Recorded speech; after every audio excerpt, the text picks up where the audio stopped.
Hello, welcome back to the Panther Podcast. Today, we're going to be debating between Sam and Jordan on socioeconomic and political questions. I'm joined here with Dylan Cordoba. Hello. And Sophie Rivera. Hello, I'm excited to hear what's going on now. All right, so, beginning with the first question, let's start with Sam. So, what's your thoughts on the idea of climate change? Is it just a conspiracy? How do you feel about the current world climate change policy, and how should the government address environmental issues to promote sustainability? I definitely wouldn't say that climate change is a conspiracy, but I would support the argument that it's something that's been blown out of proportion as a means to give political power to people who want to use that to, let's say, just hold more control. Yeah.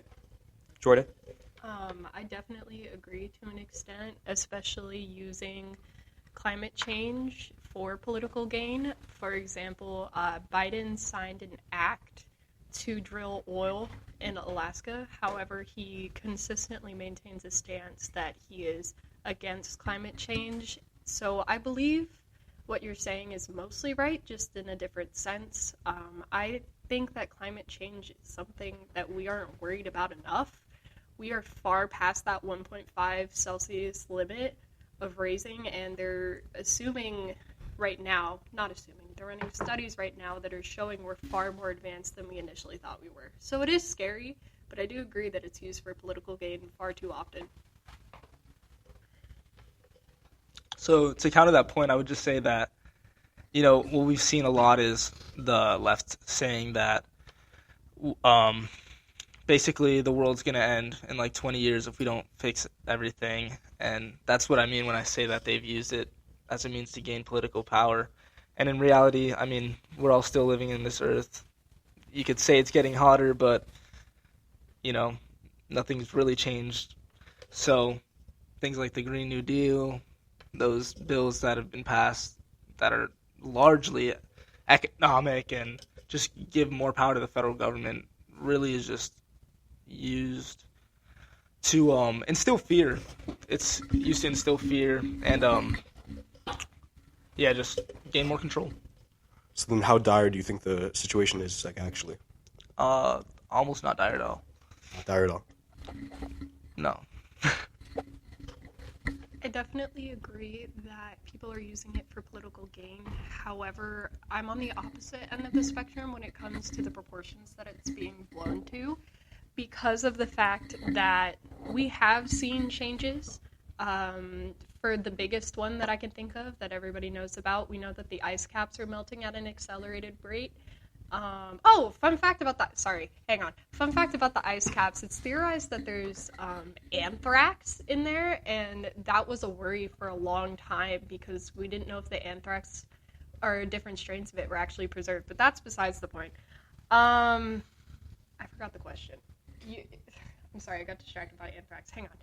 Okay, let me rethink. Anyway, but yes, I do think that it's underblown because of the fact that we don't really have a scope as to the true extent of it. We are finding rocks with plastic particles in them. We are finding more and more sediment on beaches with plastic in them, and we've actually seen plastic cross into the placenta and cross the blood-brain barrier, and we do not know, besides PFAS or forever chemicals, what kind of harm that's doing. That's specifically plastic, but in a more broad sense, it is very underblown. Not a lot of people know what's going on. So to say nothing is changing is kind of a fallacy, because nothing you're seeing is changing, but things are changing in the world. Well, yes, that makes sense. I'm not an advocate for not studying to learn what we don't know, but to argue about things that we don't know while simultaneously affecting things that we do know, such as economics, starvation, world hunger, things like that we can influence now, which are hurting people now, to me is a far more dire situation than climate change, which frankly we don't know much about. So we're arguing about hypotheses, theories, things that we don't know. So by all means, continue to study and research and gain more information to help us in the future, but we have problems to handle right now. I completely agree with that take. I agree that there are more pressing issues than climate change currently.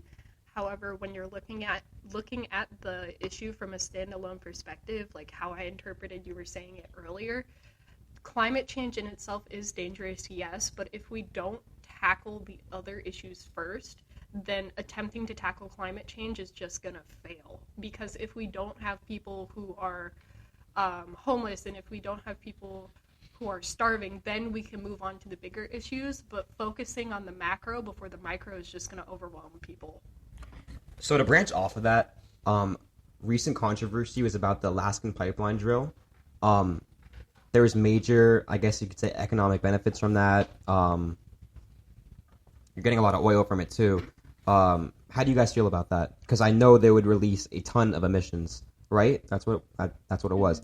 They would release a lot of emissions. So how do you feel about that? Do you want to go, Tim, or do you want me to go? Okay. That's what I was discussing earlier. Yeah. It's known as the Willow Project, and it is definitely something that is used for economic gain. However, it just really has proven that political promises, though we've known this for a while, don't mean anything once money gets involved, because even throughout his election cycle, Biden continuously was pro-environment,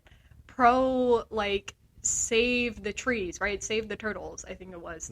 He was all for the environment, but when it came down to the environment in the future and making money in the now, he chose making money, which wasn't a good move. However, it was a good move for him economically and financially, especially the United States. So it's kind of a catch-22, because without that money, we wouldn't see funding in certain areas. But when you drill the Alaskan pipelines, you put the future of the people living in Alaska in danger, because fracking destroys the land.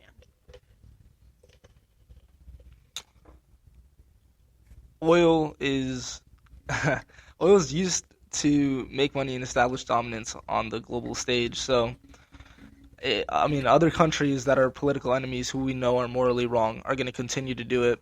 So for us to take the moral high ground and give up that dominance when we know we're the morally just ones to me doesn't justify the means of protecting the land if you want to make the argument that it does damage it as much as it does. So I understand the argument that sure, the land's being damaged, but at the same time, we are putting more power in people who we know want not what's best for the world, when we know that we do want what's best for the world. Your response to that, or? Yeah, I have a response to that. We still import most of our oil, from the Middle East, and the Alaskan pipeline project I can't say wouldn't, because then that would be talking based off statistics that I don't know. So what I will say is that from what I have read, it's going to supplement but not replace the main supply. If that is wrong, I apologize, but I can see where you're coming from. The United States has so much military dominance that starting a new oil drill, when we already have the most money poured into the militia and we still are buying oil from the Middle East. I get it. I wasn't trying to take a stance from a moral high ground. I was more of making a point on political promises, which I think we can both agree on. Political promises mean nothing in the modern day because they're just broken for financial gain or votes. Yeah, I would definitely agree on the point about political promises. But yeah, no, like we definitely put the most money into our militia as possible, or compared to any other country. But the reason we're able to do that is because we're remaining economically viable, and to stay that way, you have to have more money coming in than we have going out, and we're in trillions of dollars in debt. And to not use our own oil reserves and to rely on other countries and imports is not going to be, maintainable. So we have to see some kind of change in terms of, increasing our own means to gain wealth, and buying from other countries is just not working. As a quick response to that, because I know we're on a time limit, but I definitely do agree with you to a certain standpoint. Our country is well into its own hole of debt, and we should be focusing on being more reliant on ourselves rather than other countries.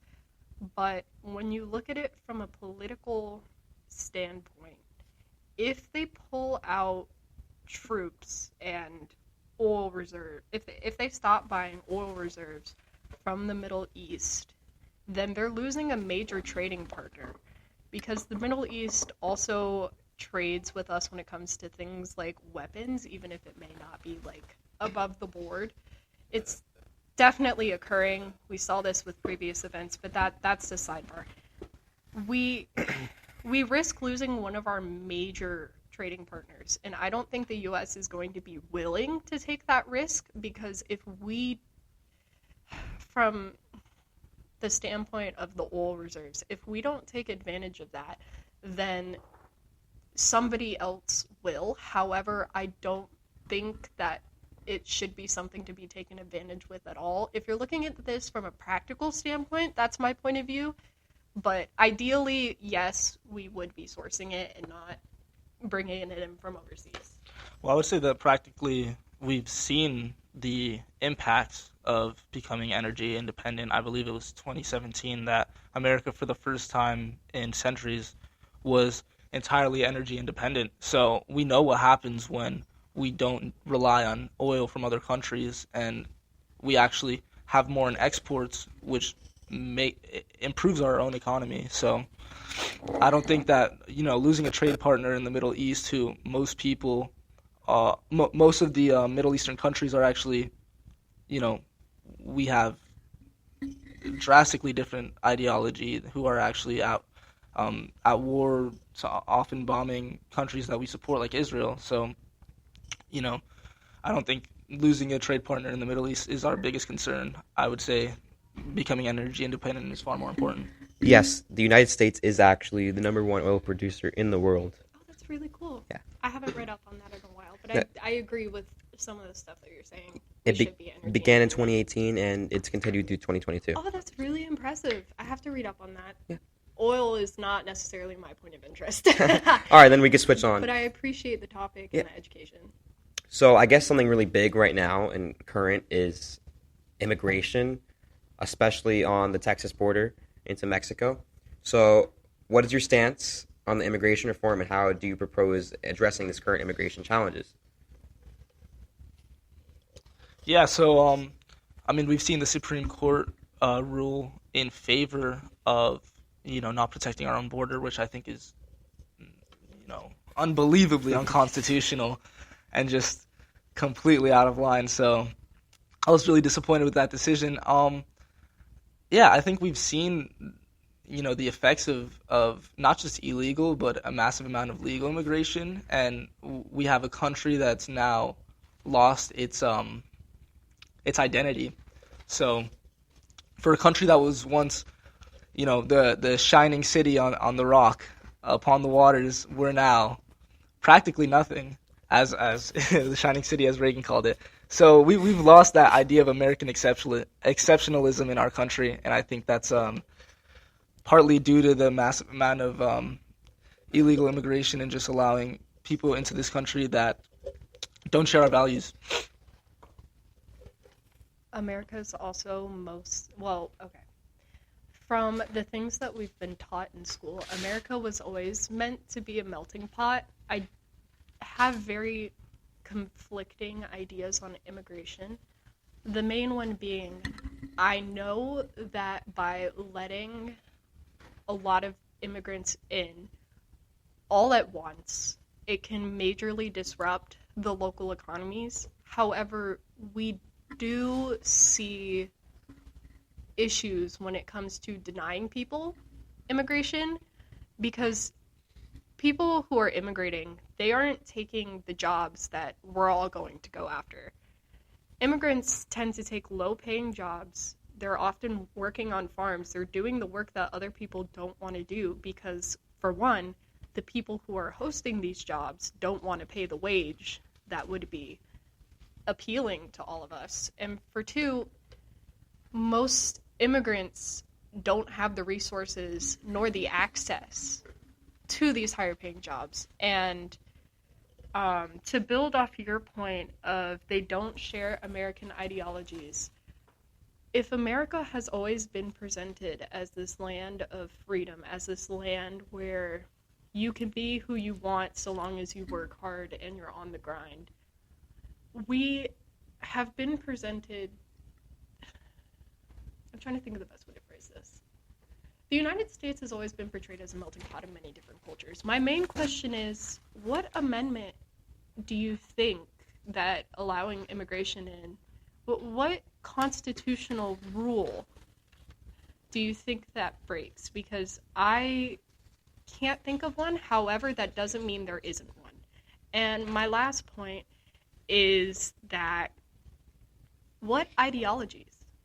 Like, what ideologies are you talking about? If you're talking about classical ideologies of God, family, country, and motherhood, like Mr. Cox always says, then sure. But if you're talking about the modern day American values, I don't see how that doesn't mesh. And I would really appreciate an explanation.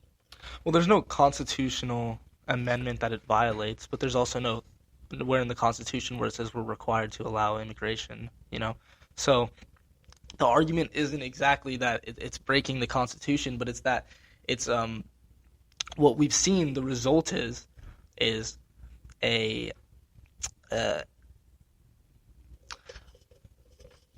portrayal of. We've seen just a lack of what the founders' vision for America is what America has become today. When you ask yourself what morals that it goes against in America today, you really have to think about that, because what morals does America have today? Like, we used to be a country of, freedom and a country of just trying to think of the words here.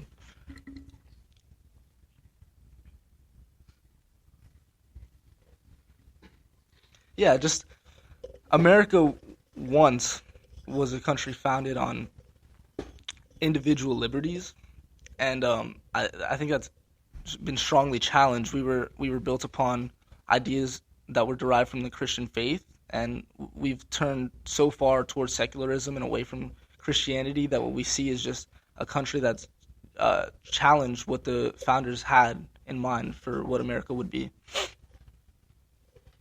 The founding fathers wanted a country of individual liberties, yes.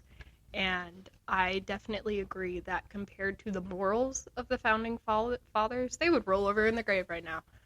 You also have to consider that one point that the founding fathers did bring up in the creating of the Constitution is that it's not always going to fit the needs of the country as it grows and as it changes. It's not always going to remain this stagnant sort of enigma that is like going to die with the country. The founding fathers, much like many other countries with constitutions, knew that it will have to be changed. That's why we have amendments, and that's why we have all of this political debate and political debacle over things like Roe versus Wade and Avergel v. Hobbs. We are still arguing the Constitution because of how many ways there are to interpret the Constitution. And I absolutely agree with the fact that this country was founded from Christianity. However, to say that the country has fallen into secularism and then to say that secularism falling from Christianity leads us down a non-morally righteous path, that's an opinion. And I know that this entire debate is going to be our opinions. I'm not trying to discount that. I'm religious. I am very heavily pagan. And my morals and your morals are not necessarily the same because our own version of scriptures, for you the Bible, for me the Delphic Maxims, they are different. And to say that not adhering to the original morals of the founding fathers, who were Christian, Protestant, I believe? Yeah. It's kind of not going to work out in the long run, because if you make the United States solely Christian and solely based on Christian morals, aren't you not in turn violating the separation of church and state? And did the founding fathers not want the freedom to practice their own religion when they came over from England?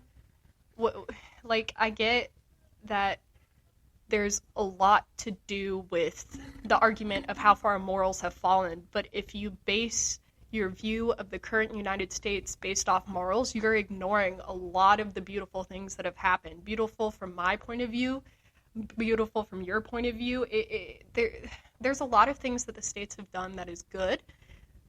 Personally, I don't believe that falling into secularism is a bad one, because over half of the United States is still religious. 48% of Americans are still Christians. Like, Christianity still is the predominant religion.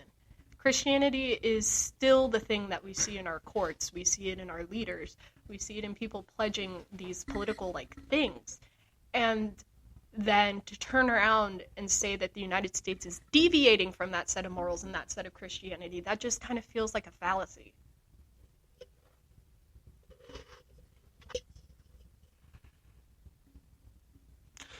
Well, firstly, first thing I would do would be to debunk the fact that there's a separation of church and state, because that simply doesn't exist anywhere in the Constitution. I think what you're referring to is the Establishment Clause in the First Amendment of the Bill of Rights, which actually has no mention of a separation of church and state, but rather talks about no establishment of a singular church in the government, which obviously I'm in support of. But a separation of church and state, to say that there's no religion involved in government, is practically an impossible idea, and it's an ideal that is just, could not be true. And it just, people that go into government have personal beliefs, so they're naturally going to go into that with the ideas that the ideas and morals that are drawn onto them from their religions respectively. So there is no separation of church and state. But also to say that America is still largely Christian, I would hugely argue, because we've seen institutions in America, not just government, but also social institutions like Hollywood and the music industry that have turned far towards secularism that you simply can't argue. The most popular music in pop culture today, things like rap music or movies that are just absolutely glorify things like sexuality and such, and violence. These aren't, Christian ideals. These are institutions that have turned away from Christianity, or turned away from morals in general, because, Christianity itself, even though that's what America was founded on, people as a whole have their own morals. But there is such thing as objective morality. So subjectively, you can say that you believe certain things are good and certain things are wrong, but people as a whole agree upon objective morality. My response to that is, did God not kill all the firstborn sons? Did God not flood the world and force Noah to create the ark to kill all of the sinners, or however the stories go? It's been many years since I've read the Bible. Did God not... Hang on. Aryan Shervani, if you're in the office, please come to the front. Aryan Shervani, if you're in the building, please come to the front. Did the Bible also not have passages discussing the sexuality of I can't think of his name right now, but the Bible very graphically discusses these topics. The Bible discusses how to sell slaves, but do you believe that following the Word of God, as Christians believe it within the Bible, what morals are you talking about? Because the Christian God is very vengeful. He killed children and babies. He, in the mythos, he put a plague of locusts upon the town. He put the Tower of Babel, I believe, up as punishment. Like, there's so many stories in the Bible about violence, about sexuality, about the murdering of people, that to say that those things, like in rap music and in movies, are inherently non-Christian, that goes against what's in your own books. If you look at the Bible as a whole, yes, it can be very beautiful. Yes, there are wonderful messages of love and peace and faith and glory and all of that, but you'd be vastly ignoring the hundreds of other stories about murder and death and sex and reproduction. Like, it's kind of a catch-22. And I understand what you're saying about morality being objective. I get it. I understand. A lot of us will have the same foundational morals because it's ingrained in us. Like, if we all had differing morals, the world would be in pandemonium, right? But to say that, or to imply rather, that falling from Christianity, this was more of my point, falling from Christianity is falling into immorality, what morals are you discussing? Because all of the things that you said go against Christianity are in the religious texts themselves and were acts performed by your God. No. No, the Bible doesn't advocate for, selling slaves or for, murdering children or women or anything like that. These are things that God commanded of his disciples, the Jewish nations against the Canaanites and things like that. Sure, yes, God did tell him to, kill the Gentiles, but it wasn't by any means unjust or wrong. And beyond that, you can go into the Old Testament and discuss the morality of what God did and his righteousness against, the Ark of the Old Covenant, but that's not the covenant we're under today. We and you can't just ignore the fact that the Bible talks about things like love thy neighbor and basically treating others how you would like to be treated. Like, these are respecting your parents. Like, no. And it's said in the Bible that we are a fallen, broken world, that we're sinners and the wages of our sin is death. So it's through God's mercy and love. You can't call him a vengeful God because it's through his mercy and love and his sacrifice of his own son that allows us to even be granted an opportunity to be made perfect and find our way to heaven. So no, God's not vengeful. He's very loving and merciful. And he doesn't in the Bible, it doesn't advocate for selling slaves or murdering women and children. But I didn't say it advocated. I said that it had stories about it. And if I did say advocating, I would like to apologize right now because that is not the word I intended to use. But you ignored the fact that I said that Christianity, specifically in the Bible, in the text of the Bible, it does have some very beautiful messages. But to only focus on those messages and not focus on the other acts of wrath that the Christian God did, it's to ignore entire sections of the Bible. And to say that just straight up, no, God did not kill firstborn sons and God did not do all of these things, you're actively ignoring part of your entire religion's history for the sake of God is good, God is grace. And then you mentioned the fact that God commanded his disciples to do this.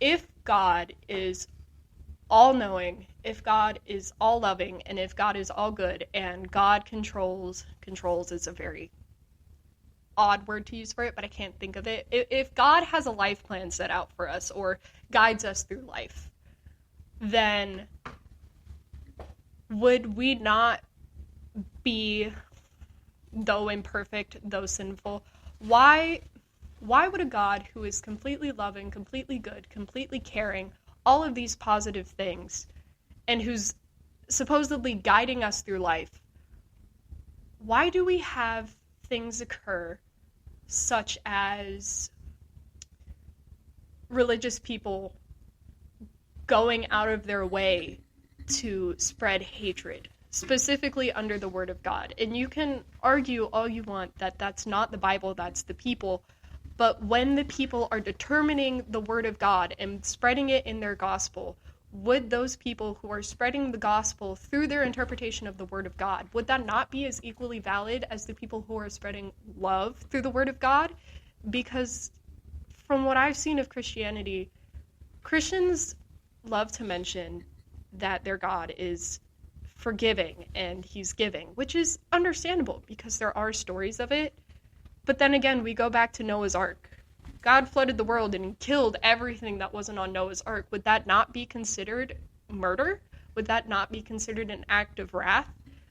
Every God has two sides to them because they are human creation. For example, in Hellenism, Ares isn't just a god of war, he's a god of love. The gods have multiple facets and sides, and to blind yourself to one of them is to blind yourself to the complete understanding of all of them. Anyway, sorry, I went over time. Here you go. I'm not blinding myself by any means to what God is or the things He's done, but it's like I said, the wages of our sin is death. As sinners, we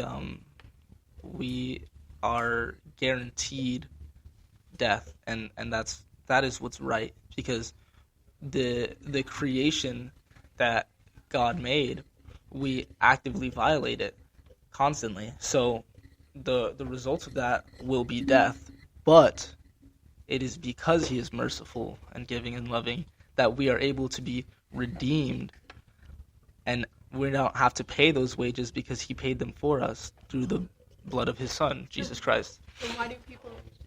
Oh, sorry. Never mind. No, we got to move questions. All right. My bad. Yeah, so we're going to segue here into abortion. Obviously, Roe v. Wade is a big contentious debate right now, and obviously it being overturned by Jackson v. Women's Healthcare. So, and also we're gonna implement a 1.5 minute time limit. I really appreciate that. To limit 'cause responses. I lose track of time when I'm talking. That's fine. So yeah, so we're gonna segue just.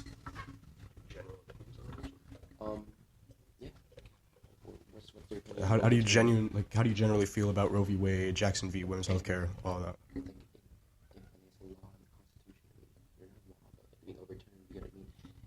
Cole, why don't you take the mic? Well, it's like how I know many arguments are for how, like, I guess this is the separation of church and state, because a lot of conservative arguments are that it's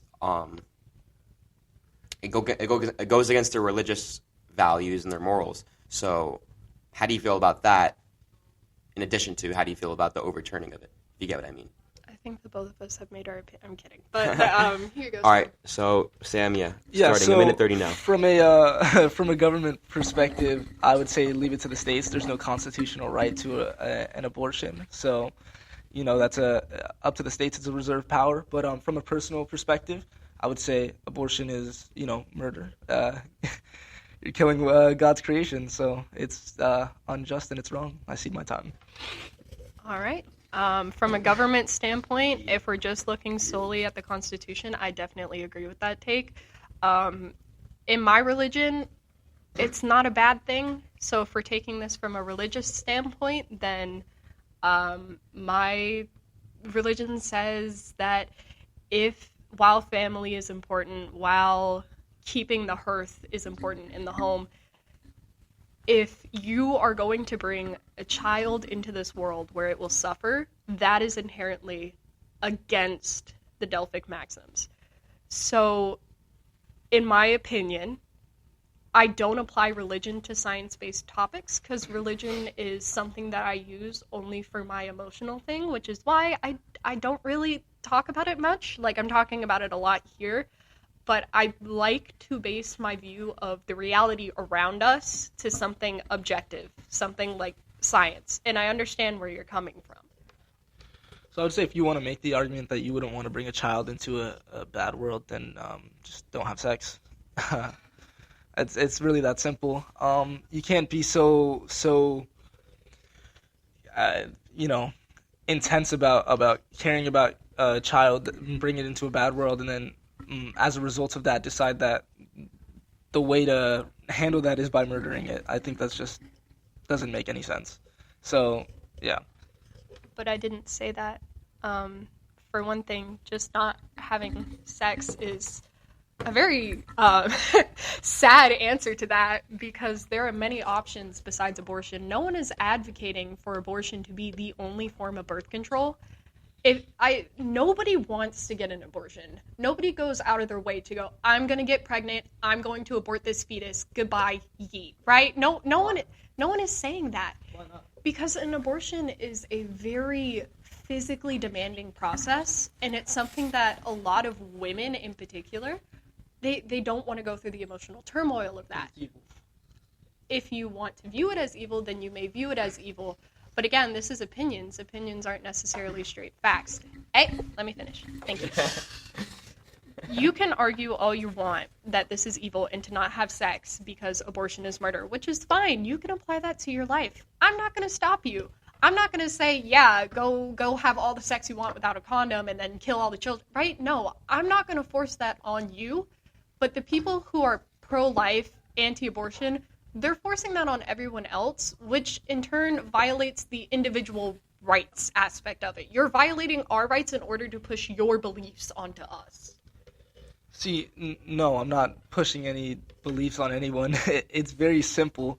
You have a choice to either take the risk of becoming pregnant or getting someone pregnant, and you have the option to choose not to take that risk. So abortion should not be any type of contraceptive, not that it should be only one type that is not used commonly, because the only reason that people don't want to go through the emotional turmoil is because there is emotional turmoil that comes as a result of it, because in our hearts we know that it's wrong and it's evil.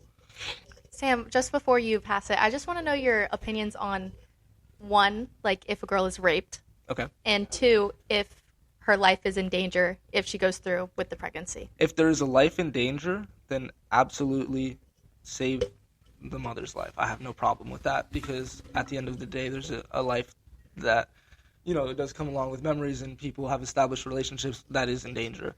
When it comes to like things like rape and incest, there's special cases, so I wouldn't have a problem with necessarily having special cases for those abortions, but at the same time, that's less than 1% of total abortions. So at the end of the day, over 99% of the abortions are becoming because people use it as a form of contraceptive because they don't want to, take on the results of their own bad choices. Okay. You have such a strong standpoint on this, and I want you to know that I'm not coming at this trying to change your mind. I'm coming at this with the perspective of what you mentioned earlier, which is individual rights and freedoms and liberties. And if you want to view abortion in that way, that's fine. I'm not going to stop you. I'm not going to, threaten you to, arrest you or anything for that. It sounds harsh, but I don't care what you believe, when it comes to how I live my life. And you don't care how I think when it comes to living your life. But to apply such blanket statements to individual cases, that's not how it works. You view the world in such a black and white way, and you vaguely acknowledge the gray areas. And to say definitively, well, abortion is wrong, abortion is murder, but you can get abortions if, it's an exception. That's imposing your belief system onto others. And it would be like me saying to you, yeah, go read the Odyssey. Go have all the sex you want. Go have those orgies and those parties and those celebrations that Hellenism is all about. And then, yeah, I have 3 seconds left. But you get what I mean. Okay, so first, it's because of my belief in individual liberties and not in spite of my beliefs in individual liberties that I support the abolition of abortion. We are granted our unalienable rights by God to life, liberty, and the pursuit of happiness, and a little baby, those unalienable rights apply to them. So to kill them is to violate those unalienable rights. And then, I'm sorry, I forgot the other point you made. No, it's okay. My God isn't your God. I don't follow your God's scripture. I don't believe in the Christian God. I am very religious, yes, and I respect religious freedom, but my God isn't your God. And you say that it's because of your belief in individual liberties that you're against abortion, but the whole thing with individual liberties is the ability to make your own decision. And if someone was to say, I don't think I should have an abortion, I don't think you should have an abortion, then you're violating their individual liberties because you're taking away that choice for them. I don't think I would ever be able to go through with an abortion if I happened to get pregnant because it would be an emotionally hard thing for me to do. And I know that emotionally I'm not prepared for it, which is why there's measures you can take, right? But to go out and say sex equals pregnancy, pregnancy equal people using abortion as birth control, that's not how that equation works. Yeah, so no, I'm not saying sex equals pregnancy. I'm saying sex equals a risk at pregnancy. So by performing the act of sex, you take that risk. Also, it's not because of my belief in the Bible or belief in God that I'm saying that you don't have the right to abortion, but it's because of the individual liberties that are in actually the Declaration of Independence and in the Constitution that says we have a right to life, liberty, and the pursuit of happiness. That says that each human life that's not just American but anyone has those unalienable rights. So it's wrong to forcibly take those rights away, and that's what happens during an abortion. It's murder. Wait, so you don't agree that a woman should have the right to an abortion no matter what? No matter what. That's not what I mean. I mean, okay, so in those special cases that she said as less than 1% of the population. Yeah, an average adult woman. Do you think she should have the right to an abortion? Absolutely not. Jordan, you think obviously? Yes, because I believe in individual liberties and that everyone has the right to their own life. And like Sam said, life, liberty, and the pursuit of happiness. I don't believe that one should be violated in the sacrifice of the other two, because if you were to look at this from a standpoint of abortion is murder, abortion bad, and life, liberty, pursuit of happiness, by giving someone life into a world with parents that did not want them and to put them into a system that also does not want them and treats them as a financial burden, you therefore are denying them the right to happiness, at least in their formative years. So this is a very circular argument that you're making. And you said that this isn't coming from your view of God, but you're quoting God-given rights. Which are in the Constitution. Which, yes, are in the Constitution. However, life, liberty, and the pursuit of happiness is something that I believe everyone should be entitled to. A fetus is about as alive as a blade of grass. Until about the second trimester, if you were to look at a picture of a fetus that is not animated, like an actual picture of a petri dish with a fetus, it does not look human yet. Not to say that it is not human, but to claim that that is a life separate of its own that it's not separate and it's not able to survive in the own world, which is why abortion works. If you're looking at this from a murder perspective, oh shoot, I'm over time, my fault. So just because something can't survive on its own does not mean that you have the right to murder it. A 1-year-old baby can't survive on its own, so if I'm responsible for that child, I don't have the right to kill that kid. It really comes down to when you believe that life begins, which I think the only consistent argument you can make is that life begins at conception, because everything else would, eventually, logically take out someone that's already outside the womb.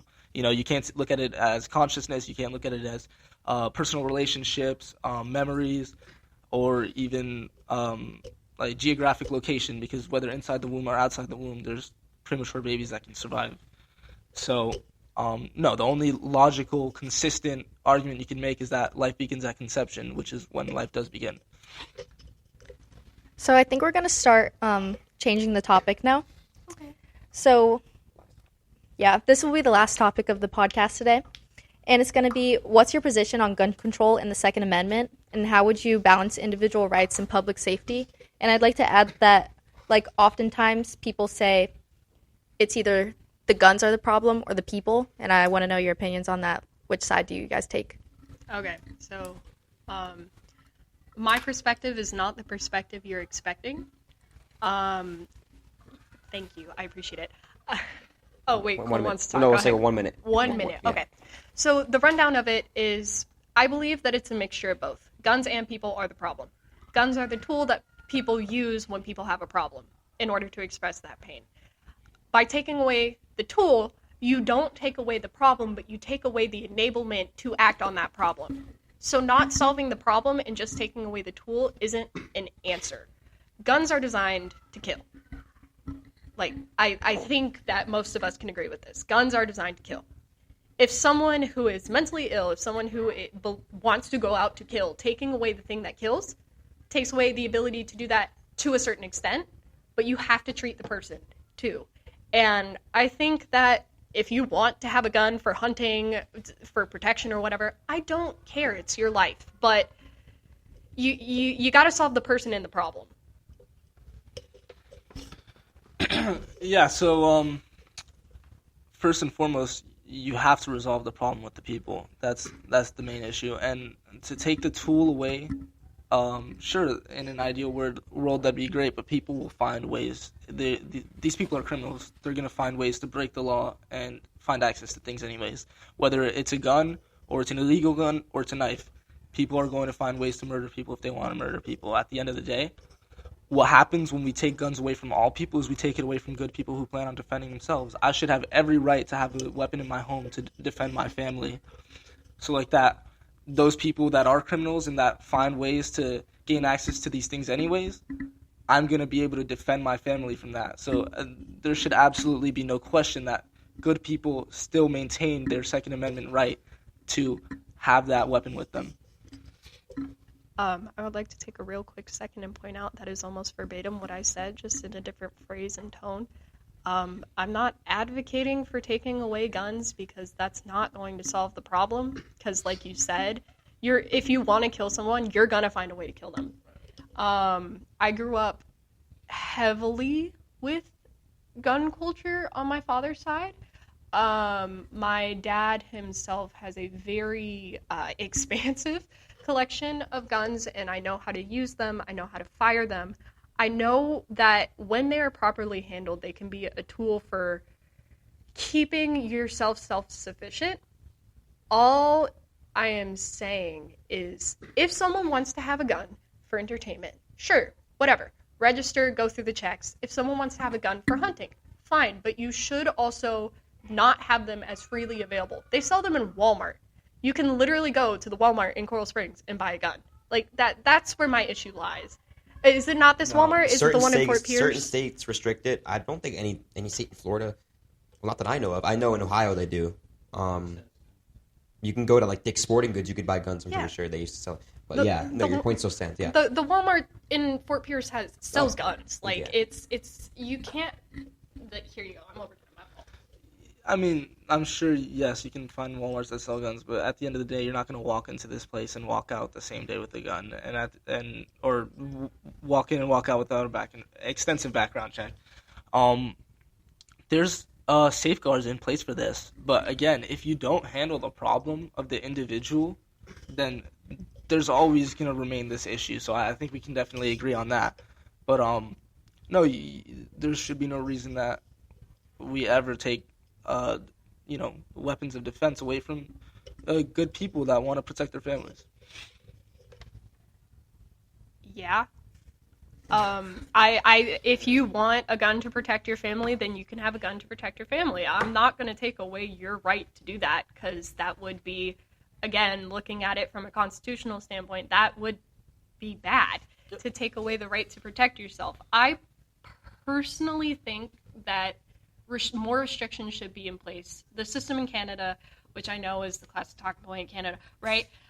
You have to wait a certain number of days before you can get your hands on a gun. I believe that more restrictions should be in place, but if you completely make them illegal, people who want guns will still get guns. So making them illegal isn't the answer. However, having tighter regulations on them would help, along with solving the health problems that come before it. Because we've seen time and time again that these people who are shooting up schools, it's actually not from being bullied. It's from a sense of entitlement, almost. Why do I have to die and you shouldn't die? That's the mindset we see again and again, especially covered in documentaries that cover school shootings. Okay. I have a question just for you, Jordan. So do you think that, do you not think that if you place these tighter restrictions and if they get tight enough, a criminal will just go out and obtain it illegally and circumvent the tighter restrictions? Or how do you see that side of the issue? Oh, I'm sorry if I didn't make that clear. Yes, criminals will always find a way to do illegal things. If you want something, you can get it. If you really wanted to go, shoot up smack, you could... Oh, I can't make that comparison. I'm so sorry. If you really wanted to, go and do something illegal, you'd be able to go and do something illegal. There will always be those avenues. I'm sorry for that comparison, Mr. Gruthius. But, Don't drag me into this.